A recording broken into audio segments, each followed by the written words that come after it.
Okay, well, good morning. Again, yes, I'm Patricia Cuevas, and I'm one of the Associate Deans for Student Services. My role or the departments under me really fall under the area of student development.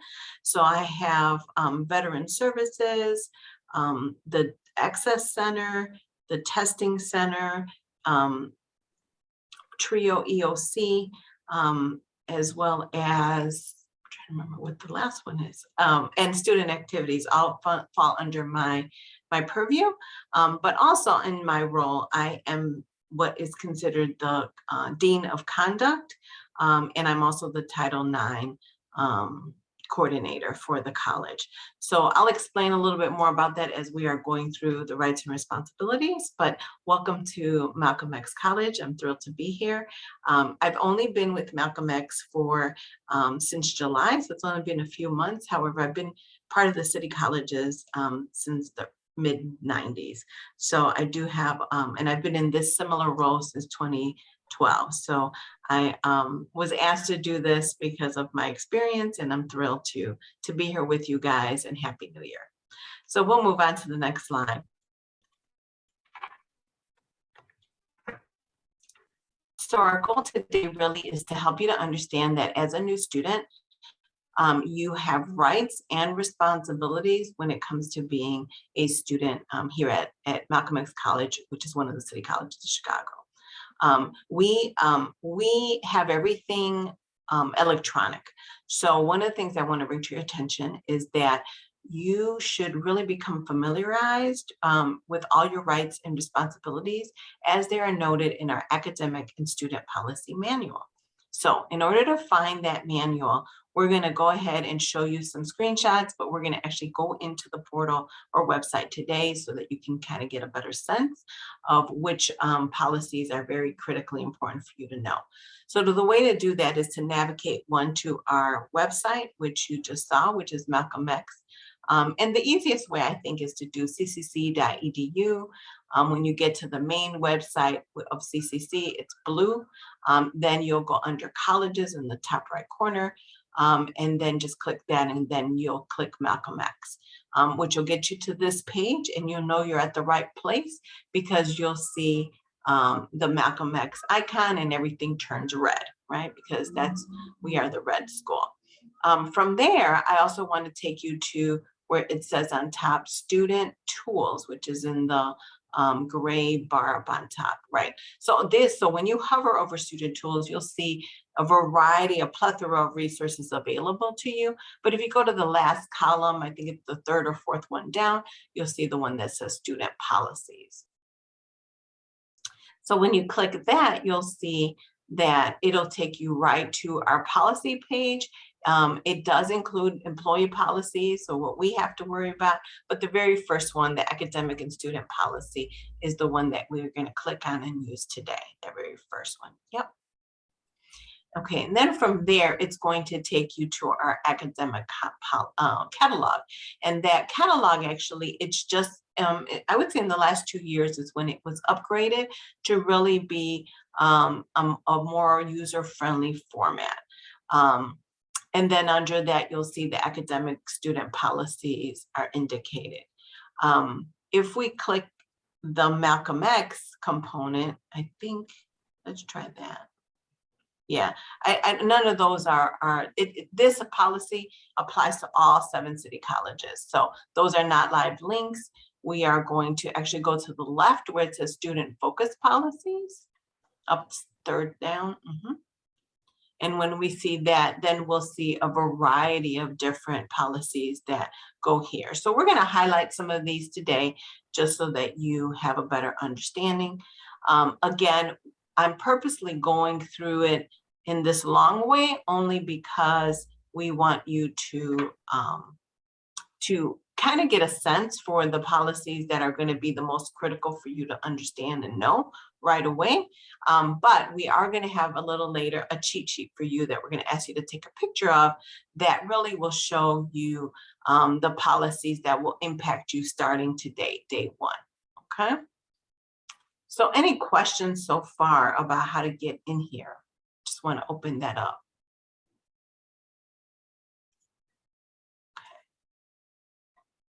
Okay, so then with that being said, let's go to that first one, Article 2, is it getting admitted?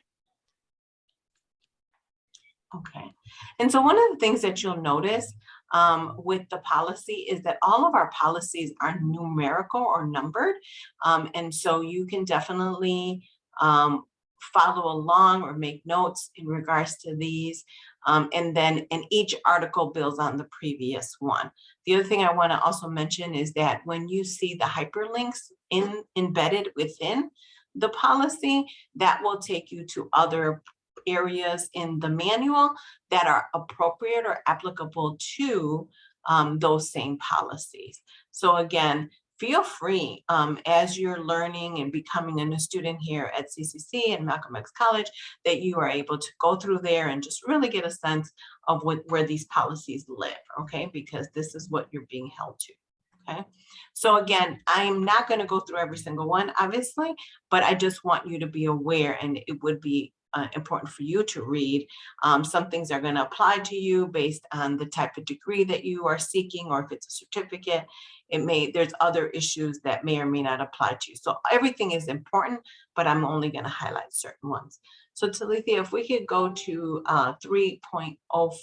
So if we scroll down, actually, these are all twos. So most of this you guys would have handled because you're already admitted and coming. So we'll move to the Article 3 on the left corner. Yep, taking classes. Okay, so we're going to go to 3.05 if you scroll down. And this one really is about class attendance. And what we want to really emphasize is, since all of you are new, I'm going to assume a lot of you, maybe this is your first time in college, even maybe if you came from another institution, I'm sure all of you have heard that in college classes are different. It is very different than high school, which means that, if you don't go attend a class, it's not like the teacher's going to look for you or call somebody and say, hey, Patricia was out of school today. However, what you do need to understand is that the professor may have a syllabus that does or does not give you an attendance policy for their class, okay? However, the overall attendance policy here is basically saying that if you are not going to come to school or do not want to be in this class, that it's up to you, that you must, as the student, your responsibility to officially withdraw from the class. You would be doing that withdrawal in the portal, okay? And failure to do so could result in tuition charges and or a failing grade.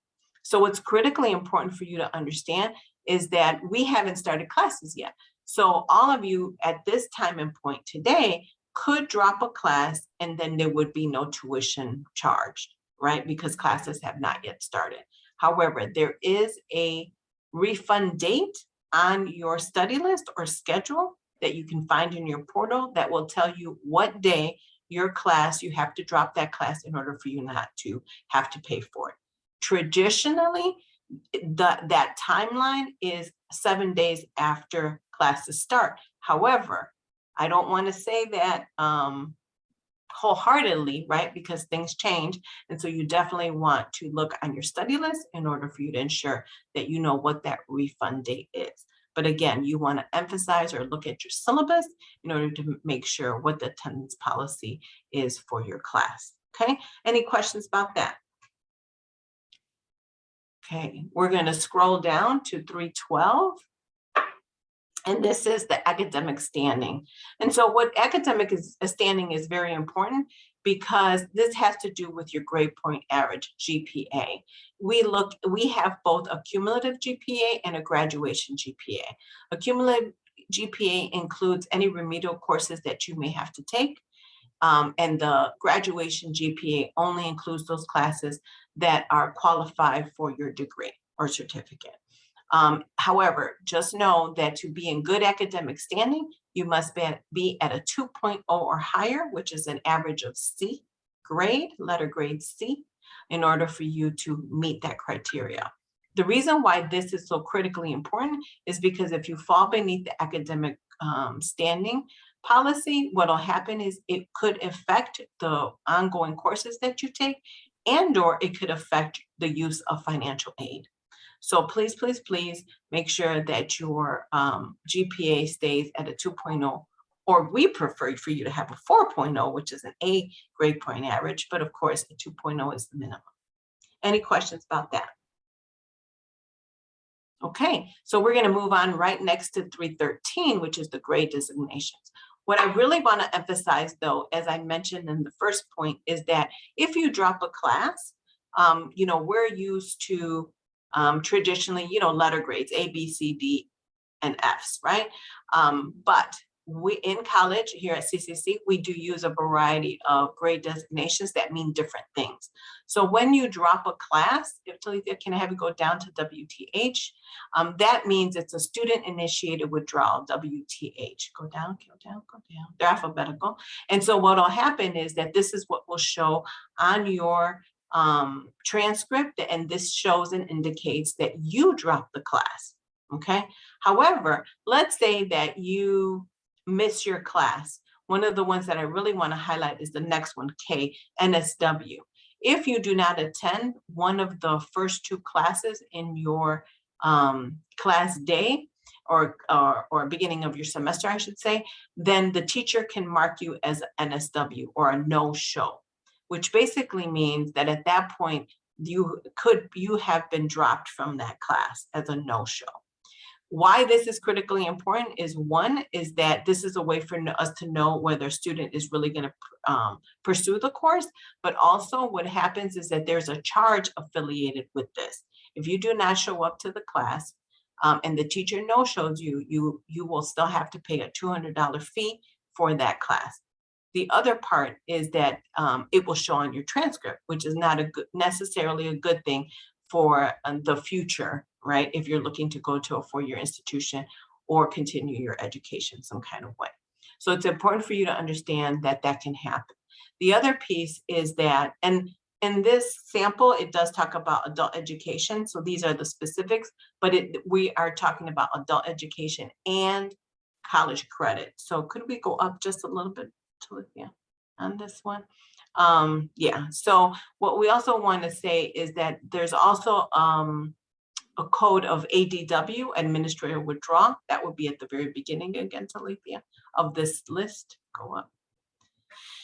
And what that basically means is that a student is not pursuing this course. And what happens is that this what's it called?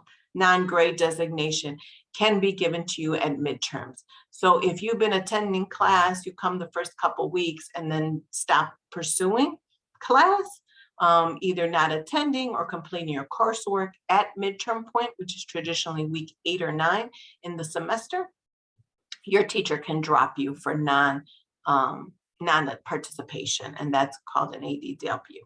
What I also want to emphasize with all of these non-grade designations is that you can, at least with the NSW and the ADW, you can go back to your teacher and petition to see if they will reinstate you, okay?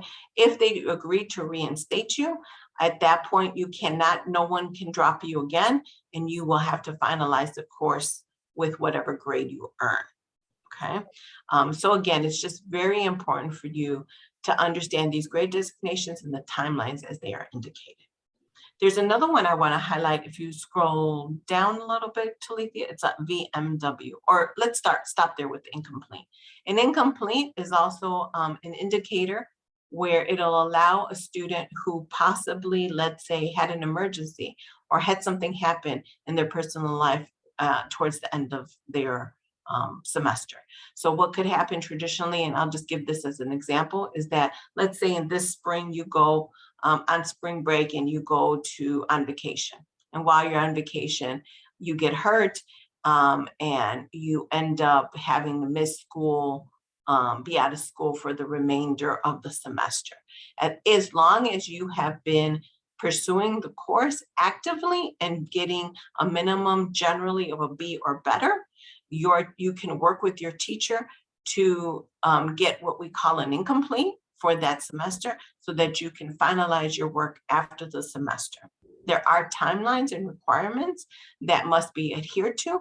However, it allows you to make up the work for during a certain period of time after the semester, so that you don't just, in essence, lose, that class. But you would have to ask that for an incomplete, and your teacher would have to approve it. I do want to highlight here on the bottom, after the last bullet in this section, there is a COVID-I incomplete designation that was given to students in 2020 when the pandemic hit. That COVID-I designation was extended last fall, I want to say.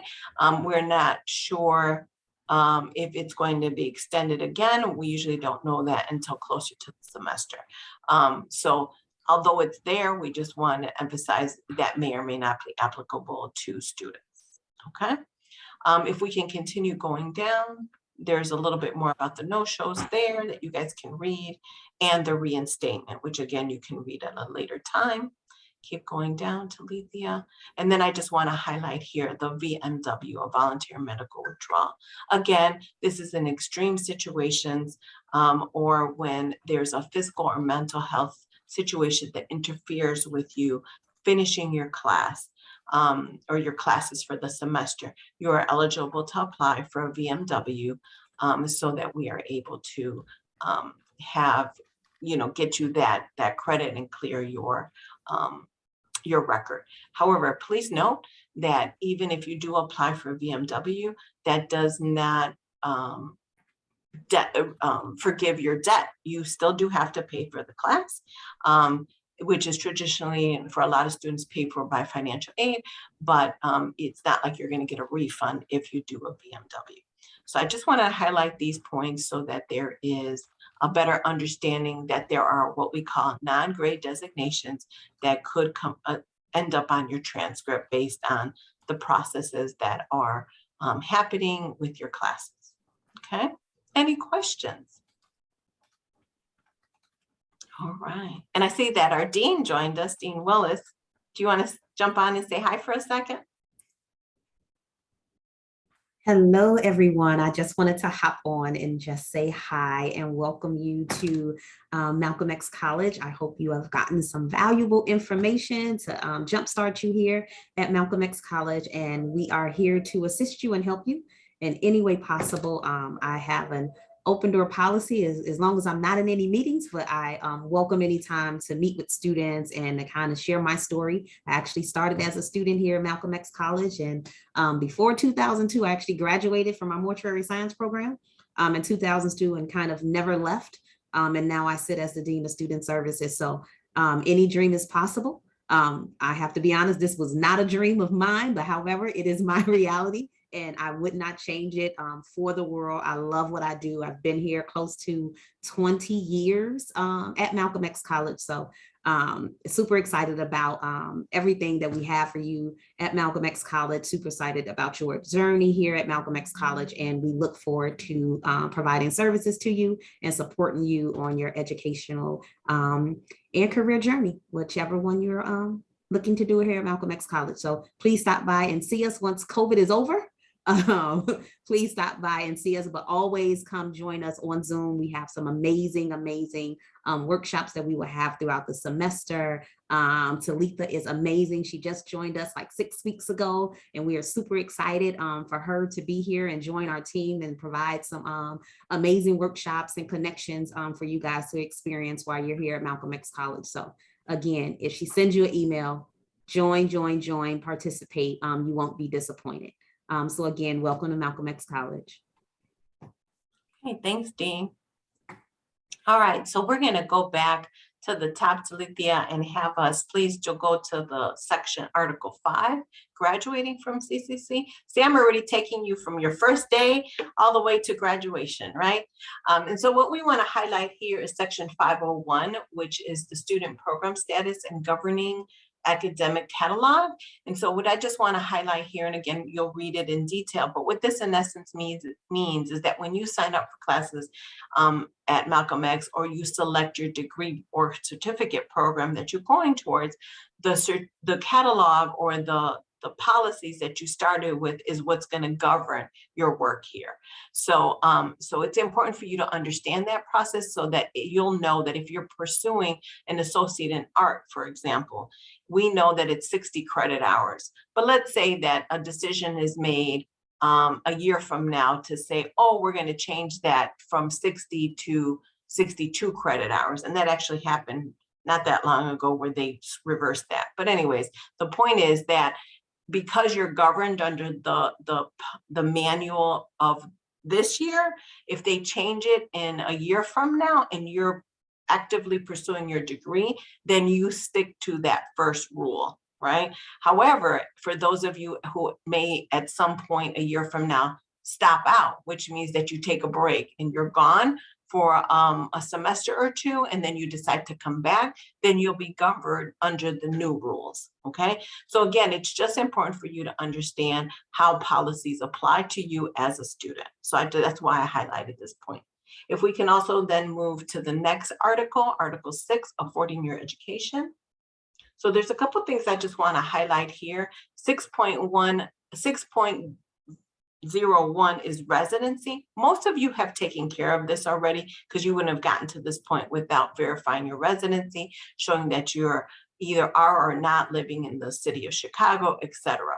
But what I want to emphasize here is that every student needs to do that pretty much every semester, because we know that our students move and change. We're also going to ask that if you do move, even within the city, please come in and give us that new address and that new phone number. Do it every single semester so that we know how to reach you and we can send you information. In this section, it talks also about if you become an independent student and those requirements about that. So I just want to highlight that so that you're able to see how residency applies to you. If you do not live in the city of Chicago, but you work in the city of Chicago, you can still get the city of Chicago residency rate, but there's just another process that you need to take care of. So again, we just want to highlight this and emphasize it so that you can get the best bang for your buck. The next one is 6.11, class withdrawals and refunds. So again, as I mentioned before, you are required to take action. Right? If you decide I'm not going to take this class, or this is not the class that I thought it was going to be in those first few days, you then need to take action to drop the class first, like we mentioned in the non-grade designations, but then come back and then figure out, okay, am I getting a refund? Am I not? It's all a time situation, right? If you do it within the refund period, or if not, or if we cancel a class, that's going to be refunded to you. However, if you wait till after the fact, then you still have to pay for that class, or at minimum pay a fee. So I just want to highlight that because all of us want our money. The other thing is 6.15. I just want to also highlight for those of you who are using financial aid, which we find that is usually the majority of our students. Please know though that these timelines, that when you drop classes and or don't attend or classes are canceled, that also affects your financial aid. Even though you're physically not paying, quote unquote, out of your pocket, there is something that we call return to Title IV funds. If you drop all your classes, you will have to return money to the federal government. So there's a process here on how that happens, and you will be working with the financial aid office to do that. So we don't want you to drop any classes. We want you to come wholeheartedly, but I do want you to make aware that there are rules in regards to that. And then the next one is 6.16, satisfactory academic progress. And what I want to really highlight here is that, again, by virtue of taking your courses and accepting your financial aid, right, you have agreed to follow our satisfactory academic progress rules. And what that basically means, as I mentioned earlier, is that you have to have that 2.0 or better, right? And I emphasize better because that's what we want, or better, in order for you to continue receiving financial aid. So again, another section we want you to read in its entirety and its completion, get to understand it, because again, just because you're using financial aid doesn't mean that, you cannot get bad grades, or you can't get good grades. You should get good grades. So want you to definitely understand that and how you may have to pay back funding if necessary. Okay, the next section is 8.06, which I believe is in the next, getting support at CCC, correct. And all of the, like I said, all of this information is critically important, but what we want to just emphasize is the email and the portal, right? We will be communicating to you via your portal, which all of you, seem probably already have gotten in and out of, and hopefully by now you've set up your email. We encourage you to please check your accounts frequently, maybe even daily. If you have a personal email account and you're like, oh, it's so much, there is a way for you to forward your CCC email to your personal Yahoo, Hotmail, whatever you have, Gmail, etc. You can do that. I personally don't like that because I feel like then everything is crowded, but we do encourage you to use your email frequently. We have started texting students a little bit more, but email is the best way that we can get you all the information that's necessary. So make sure you're checking your email frequently. Okay. Any questions so far? Talithia, we're going to move to section 8.02, which will be in the next area. Any questions? I'm going to give you guys a minute for that. All right. So we're going to talk about 8.02, and that's a name changes. So if any of you have a legal name change, you can definitely apply, and there are documentation that we will need, originals to see in order for that name change to be made. However, I want to really highlight B, which is preferred first name. There are some students here who would like to be called something different than their legal name. It may be just a preference, or it may be maybe we have students who are transgender, who are transitioning. And so we want to recognize that and be supportive. And so you are able to do a preferred name change. What I do want to emphasize, this is done, of course, the new name cannot be offensive in any way. It has to be approved by the Dean of Students, who you just met, as well as our registrar team. What I also want to highlight is that this is just a preferred name, and it will only change in certain components in the portal, but the legal name will remain for example, transcripts and some other things. But the class roster for when you're in class, the preferred name will change. So please, if you have any questions about that or interested in that, follow up with us in order to do that, either through our registrar's office and or the dean or student services. Okay, but that's here in order for you to do that. The next one is 8.11, student responsibilities regarding registration and enrollment. And so again, this is typically you've already passed this stage, you're already enrolled, and you're already going through registration. But again, something for you to understand how all these things tie in together. And this is the point of connecting you to registration and your records, okay? 8.14 is the supportive intervention team. So here at Malcolm X and throughout the City College of Chicago, we're really here to support our students. But from time to time, we do recognize that students are in crisis or may have a meltdown while they're here on campus or working with our staff. And so we have a supportive intervention team who works with departments and our staff who have recognized that there may be a student who's in crisis. So this team is chaired by our director of the Wellness Center, and there's a team of us who are part of this to make determinations on how to better support students.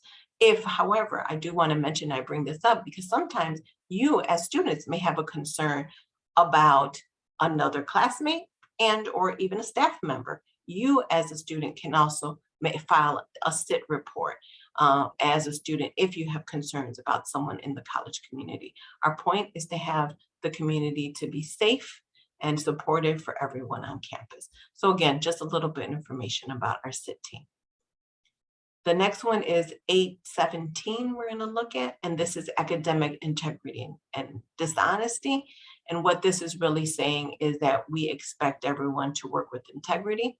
And if a student is found to have plagiarized or to have falsified information, whether it's coming to school and giving us bad records, or whether it is something that's happened in the classroom, then we will take action on how that happens. So there's a policy here in regards to that. So I just want to highlight that and have you read it in the bigger sense. The next one is 8.18, which is the Student Standards Code of Conduct. So this is, again, as I mentioned, I am the conduct officer here at Malcolm X College. So this is an area that is falls under me. And again, this is where we expect our students to behave accordingly while they are here. And if they violate one of these standards of conduct, they can be brought up on disciplinary charges here at the college. So I do want to highlight here that there are a variety of different standards that you need to know so that you make sure that you meet those qualifications. And I'll get into that more specifically in a little bit, but just want to highlight this for you to read that. Then if you go to 8.30, Talithia, and this is infectious diseases. So, and what we want to highlight here is in the age of COVID, we do have a policy that gives us the right to protect our community. And so right now, COVID is the way and what we're concerned about. So here, I just want to emphasize that if any of you are taking classes, we know that there's a variety of modalities of classes that you have chosen. But if you are taking in-person or hybrid courses, which are courses that will meet part of the time on campus, then you must adhere to our requirements to test every single week, regardless of your vaccination status. However, if you are vaccinated and boosted, we also encourage you to upload your vaccination card through your portal so that we have that information. Because at some point, vaccinated students may not then be required to test later on. So it's best to have that on your uploaded into your portal and approved ahead of time. So we encourage you to do that now, but this is the policy that basically impacts our rules in regards to COVID.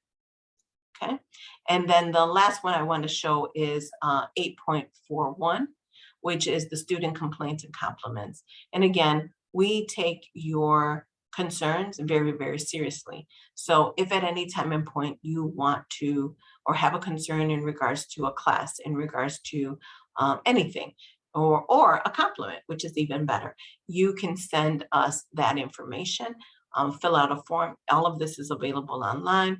You will complete that, and then it will be sent to the appropriate department head, and that head or department leader will follow up with you and or pursue, and take care of what is being, the concern is going to be about. Or if it's a compliment, let that person know that they've been given a compliment.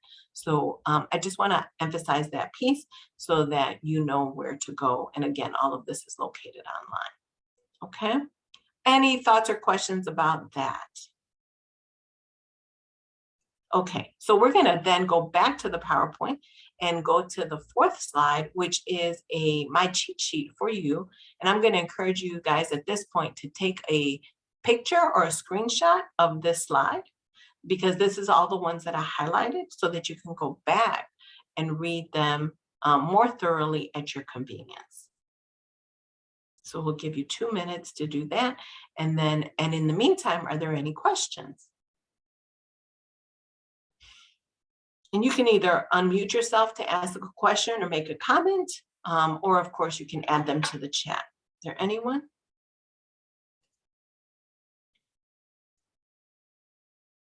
Okay, and you guys are very silent, so that's okay. But if maybe I can ask you guys to give me a reaction on your reaction, so I know that you're here and getting it all. I just feel like I don't know. Since I can't see you, I don't know how everyone's kind of thinking or feeling. All right. So I'm getting a heart. You got a heart and a thumbs up. I love it. All right.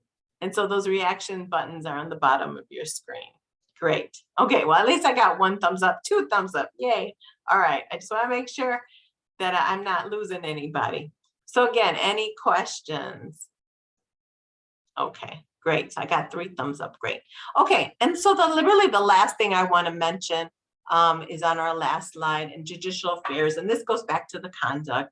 And I just went through the codes of conduct, but I do want to just emphasize that our Judicial Affairs department, which is really me working through conduct, we oversee the student disciplinary process. And that process, there's a whole process that we must adhere to when we get these complaints in regards to a student violating the code of conduct. And so, but our process is really there, and it's put in place so that we're fair in how we apply the conduct policies to support your rights and to give you due process. Okay. So I also want to tell you that as a student, you can also file a complaint against another student. So let's just say hypothetically that you are in a class and there is a concern in that class with another student, and that you feel that they may be violating the code of conduct. You can then go to the policy, look at the code of conduct, see if it falls under there, and then file a complaint. The complaint is located on the Malcolm X College Student Services webpage, okay? And that's under the publications under the right-hand side, and they will come to me directly. So we're gonna click it just to show you so you can see where that is.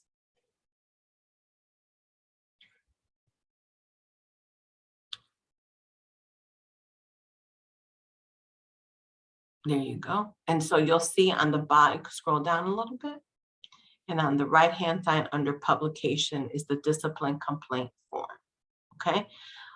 While we are showing you this, I also want to emphasize, as a student, you have the right to file a complaint. And it happens from time to time.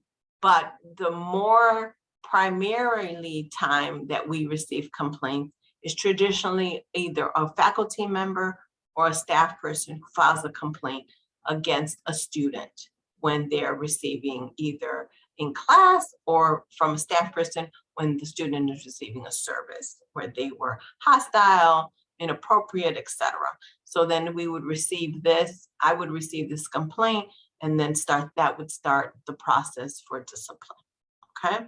So I just want to highlight that. So again, this is something you can look at your leisure, but want to make you aware that you as a student also have the right to file that complaint, okay?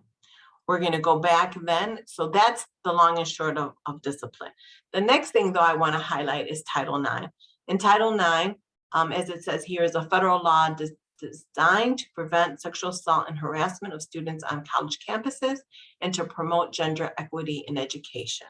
So if at any point you're feeling any kind of concerns, and this does protect you from sexual assault, sexual harassment, and stalking on campus grounds, okay? So this is anywhere here on campus. If you ever feel unsafe or that someone is stalking you, harassing you, etc., you would reach out to me, okay? It includes protection from gender-based violence between any of the following groups, which would be men, women, transgender people, gender non-conforming persons, right? And it also covers the rights of pregnant and parenting students, faculty, and staff. So that if any time you have a concern that falls in these areas, you would again reach out to me, okay? You can file a complaint a couple of different ways. You can file it and by going online, right, and filing it there, or downloading a hard copy, filling it out, and bringing it or sending it to me via email. At that point, I will work with you. I'm the coordinator on campus. I would work with you to get the process going. However, what I do need you to understand is that all of our Title IX or EEO complaints get filed through our district-wide EEO office, okay? Through the EEO officer, which is listed there. If I work with you directly, I will get the ball rolling and work with you on campus. However, there will be a person or a representative from our district office who's going to work with you directly for the investigation and all the details through the entire process, okay? You have, or any student has, 180 days from the date of the incident to file their complaint, even if the academic term is over, okay? And sometimes that happens because let's say that the student is concerned maybe that something's going on in their classroom and they feel like their grade is going to be impacted if they file a complaint during class time. So they wait until after the class is over to file the complaint. that's possible, okay? However, those complaints come to me, and I begin that process.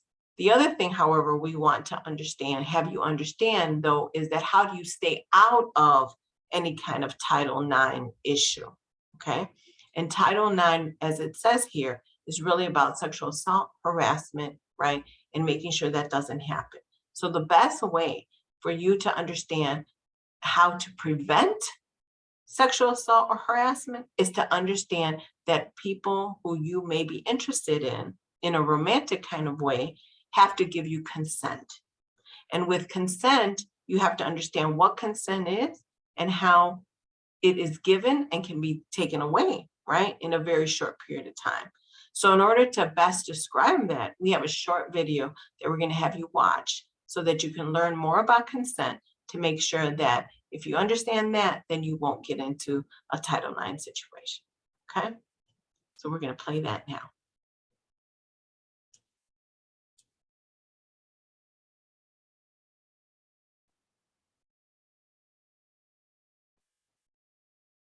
We can't hear it, Talithia.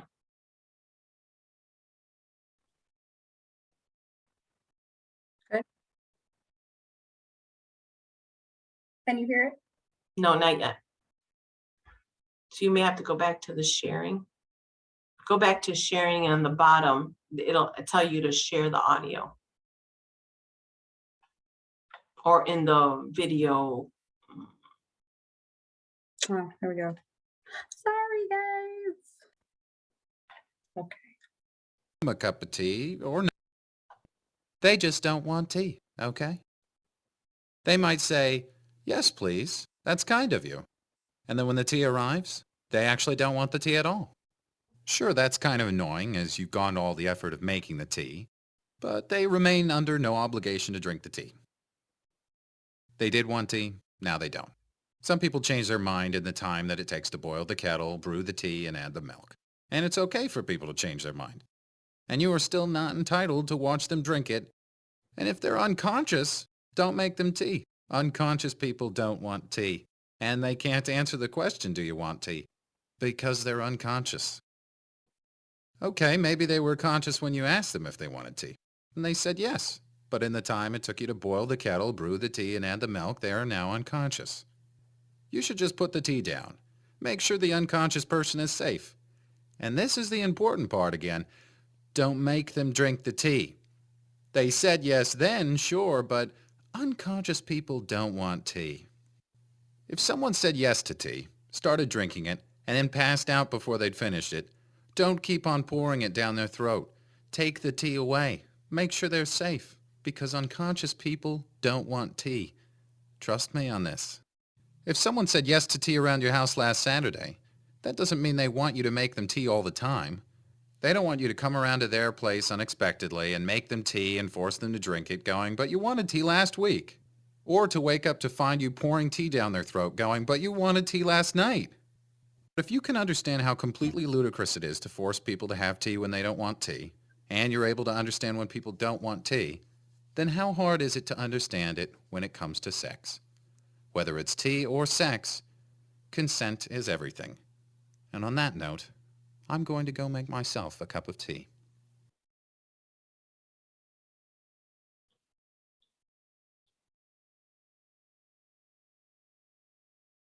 Okay, great. Thank you for playing that for us. So, any thoughts about that?